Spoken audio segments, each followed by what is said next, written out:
여러분의 손가락은 무엇을 하나요? 방향을 가리키거나 하품하는 고양이 입에 집어넣거나 코를 파기도 합니다. 그런데 바로 여기 손가락만 뽑힌 채 박물관에 전시되고 있는 주인공이 있는데요. 바로 이탈리아의 위대한 천문학자 갈릴레오 갈릴레이죠. 대체 그의 손가락엔 무슨 사연이 있는 걸까요? 우주먼지 현자타임즈, 여러분이 미처 알지 못했던 갈릴레이의 진짜 이야기를 소개합니다. 1564년 피사의 사탑에 서 있는 피사에서 갈릴레이가 태어났습니다. 그는 어렸을 때부터 고리타분한 아리스토텔레스의 우주관에 불만을 갖고 있었죠.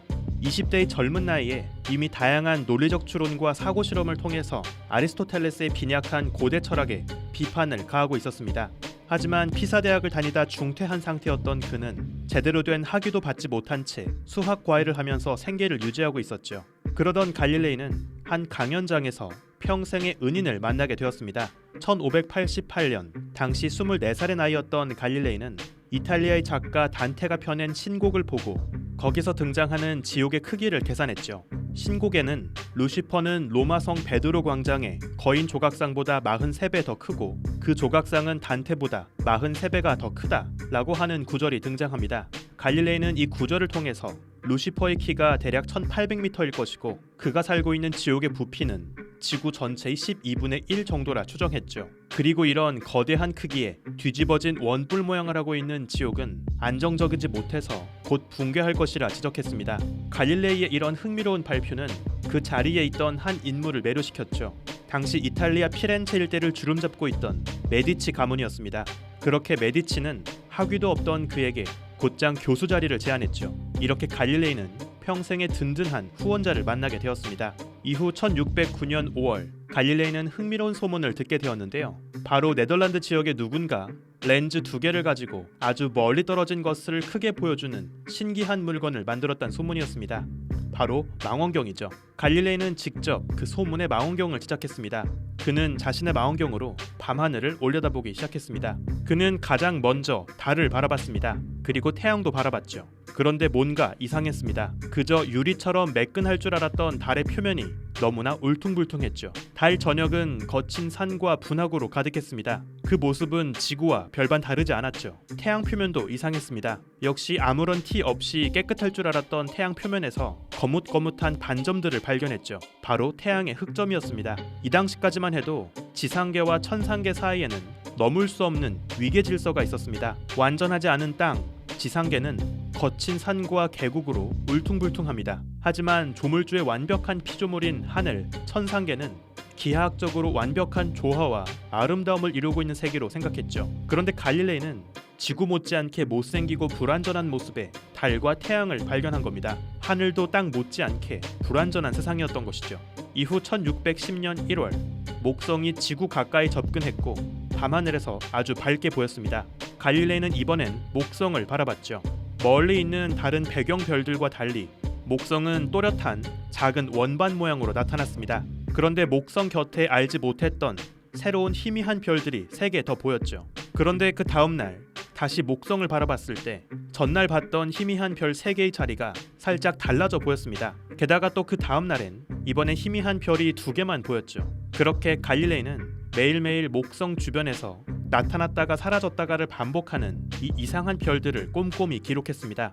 이후 그는 그것이 목성 곁에 붙잡혀 돌고 있는 목성의 위성이란 사실을 깨달았죠. 이 목성의 위성 4개가 서로 다른 주기로 목성 곁을 맴돌면서 그중 일부가 목성 뒤로 숨었을 때 일부만 보일 때가 있었던 겁니다. 이 역시 밤하늘의 모든 천체가 오직 지구만을 중심으로 돌고 있을 것이라는 당시의 우주관의 정면으로 반하는 발견이었죠. 분명 갈릴레이가 발견한 이 새로운 별들은 지구가 아닌 목성을 중심으로 돌고 있었습니다. 갈릴레이는 바로 이것이 오래전 발표되었지만 주목받지 못하고 있던 코페르니쿠스의 가설 태양 중심 태양계 모델의 증거가 될 수 있다 생각했죠. 갈릴레이는 자신이 발견한 이 목성 주변의 희미한 별 4개를 자신을 후원하고 있던 메디치 가문에 하사했습니다. 메디치 가문의 4명의 아들에게 하나씩 이 별을 짝지어 주었죠. 그리고 이 위성들을 메디치의 별이라 불렀습니다.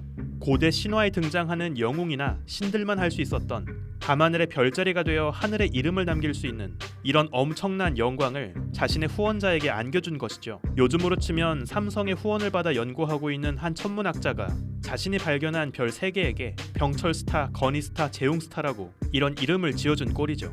후원자에 대한 엄청난 충성심이라고 할 수 있겠습니다. 당시 갈릴레이는 달의 거친 표면과 태양 표면의 반점, 목성 주변의 위성 등 자신의 망원경으로 만난 새로운 밤하늘에 대한 방대한 이야기를 시데레우스 눈치우스, 별의 메신저라는 이름의 책으로 출간했습니다. 곧 이 책은 유럽 전역에서 큰 인기를 끌었고 동시에 로마 교황청의 신경을 거슬리게 만들었죠. 결국 로마 교황청은 1615년 갈릴레이를 불러들였습니다. 처음 로마로 출발할 때까지만 해도 갈릴레이는 자신의 망원경으로 직접 하늘을 보여준다면 추기경들을 설득시킬 수 있다고 생각했죠. 하지만 이미 교황청에선 그에 대한 처분을 다 결정한 상태였습니다. 결국 교황청은 갈릴레이의 발견에 대해서 철학적으로 우매하며 신학적으로 이단적이다라는 엄청난 공식 평가를 남겼죠. 그리고 그에게 2가지 서약을 강요했습니다. 바로 태양이 하늘의 중심에서 움직이지 않고 있다는 것과 지구가 하늘의 중심에 있지 않고 이중으로 돌고 있다는 것, 이 2가지 주장을 앞으로 절대 하지 않겠다는 강제 서약이었죠. 결국 갈릴레이는 이 서약을 한 끝에 집에 돌아올 수 있었습니다. 하지만 갈릴레이는 포기하지 않았죠. 뜻밖의 기회가 찾아왔기 때문입니다. 그와 원래부터 친분이 있었던 추기경이 새로운 교황 우르바노 8세로 즉위한 것이죠. 갈릴레이는 새로운 교황에게 자신의 지난 과오를 씻고자 이번엔 제대로 코페르니쿠스의 태양 중심 모델과 아리스토텔레스의 지구 중심 모델, 이 2가지를 균형감 있게 비교하는 책을 써보겠다 제안했습니다. 그리고 새로운 교황도 갈릴레이의 제안을 흔쾌히 받아들였죠. 이 당시 갈릴레이는 해안가에서 벌어지는 밀물과 썰물 현상에 주목하고 있었습니다. 아직 뉴턴이 중력을 발견하기 전이었기 때문에 지구의 바닷물이 달의 중력에 붙잡혀서 밀물과 썰물이 벌어진다는 이해는 존재하지 않았죠. 대신 갈릴레이는 지구가 마치 바닷물을 담고 있는 양동이라고 생각했습니다. 물이 든 양동이를 들고 돌리면 그 안에 담긴 물이 출렁거리죠. 갈릴레이는 밀물과 썰물이 바로 이렇게 바닷물을 담고 있는 거대한 양동이, 지구가 돌고 있기 때문에 그 안에 담긴 바닷물이 출렁거리며 생긴 결과라 생각했습니다. 물론 지금 보면 이건 완전 말도 안 되는 헛소리이지만 당시 갈릴레이는 바로 밀물과 썰물이 가장 강력한 지구 공전의 증거라 생각했죠. 그는 이러한 내용을 중심으로 지구가 태양 주변을 돌고 있을 것이란 새로운 책을 만들었습니다. 이 책에는 가상의 캐릭터 3명이 등장해서 서로 이야기를 나누는 형태로 구성되어 있는데요. 아리스토텔레스를 기반으로 한 심플리치오, 코페르니쿠스를 기반으로 한 살비아티, 그리고 둘 사이에서 사회를 보는 현명한 시민 사그레토, 이렇게 3명이 등장하죠. 그런데 당초 교황과 했던 약속과 달리 아리스토텔레스와 그의 이론을 완전 바보처럼 묘사했죠. 아리스토텔레스를 상징하는 캐릭터의 이름 자체도 바보 멍청이를 의미하는 심플리치오입니다. 말 그대로 단순 무식한 미스터 심플로 만들어버렸죠. 갈릴레이가 처음부터 교황을 속이려 했던 건지 아니면 나름 균형감 있게 쓴 것인데 어쩌다 보니 책의 방향이 이렇게 흘러간 건지는 알 수 없지만 출간된 책의 꼬라지를 본 교황은 분노할 수밖에 없었겠죠. 결국 1633년 갈릴레이는 교황청에 끌려가서 3차례에 걸친 재판을 받게 되었습니다. 특히 앞서 1616년 갈릴레이가 강요 끝에 하고 말았던 서약이 결국 그의 발목을 잡았습니다. 그리고 교황청은 이 서약을 위반한 사실을 갈릴레이를 처벌하는 법적 근거로 삼았죠. 결국 슬프게도 갈릴레이는 자신의 위대한 발견들을 모두 취소해야 했습니다. 갈릴레이는 재판장에서 마지막으로 이런 맹세를 하게 되었는데요. 태양이 우주의 중심이고 지구가 우주의 중심이 아니며 지구가 움직이고 있다는 거짓 의견을 완전히 버릴 것이고 앞으로 이단의 의혹을 받을 수 있는 그 어떠한 것도 말이나 글로 주장하지 않을 것임을 맹세합니다. 이런 맹세를 하고 말았죠. 이런 슬픈 최후의 맹세 덕분에 그나마 목숨은 부지할 수 있었습니다. 하지만 교황청은 그에게 앞으로 평생 동안 집에 갇혀 지내는 종신 가택연금을 내렸죠. 그리고 3년 동안 매주 7대 고해성시를 음송하라는 벌도 내렸습니다. 게다가 죽고 나서 장례식도 금지하고 묘비도 세우지 못하게 했죠. 오랜 시간 망원경으로 태양과 밤하늘을 바라봤던 갈릴레이는 말년에 거의 실명에 가까운 상태였습니다. 자신의 위대한 발견과 용기 있는 출판으로 인해 평생 시달리며 살았던 갈릴레이는 결국 1642년 1월 8일 아르체트리의 자택에서 세상을 떠났죠. 하지만 이미 교황청에서 내린 장례식과 묘비 금지령으로 인해서 그의 시신은 산타크로체 성당의 작은 예배당 구석에 묻혔습니다. 다행히 갈릴레이가 세상을 떠나고 95년이 지난 1737년 갈릴레이 시신은 제대로 이장될 수 있었는데요. 그런데 바로 이 과정에서 갈릴레이의 치아와 척추뼈 하나, 그리고 오른손의 엄지, 검지, 중지, 세 손가락이 사라졌습니다. 갈릴레이를 추종했던 그의 제자들이 그를 기리기 위해서 벌인 일이었죠. 특히 이들이 갈릴레이의 오른손가락을 가져갔던 이유는 바로 그 손가락이 망원경을 잡고 하늘을 가리켰던 손가락이었기 때문입니다. 이후 거의 300년 동안 종적이 묘연했던 그의 손가락은 2009년 한 골동품 수집가에 의해서 다시 발견되었죠.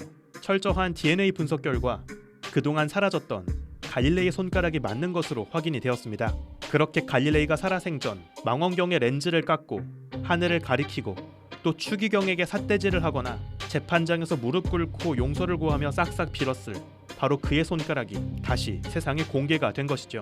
아마 이 손가락은 비좁은 우주에 갇혀있던 인류에게 보다 더 거대한 우주가 있다는 사실을 알려주며 장막 너머 또 다른 우주를 가리키고 인도하고자 했던 가장 위대한 손가락일 겁니다.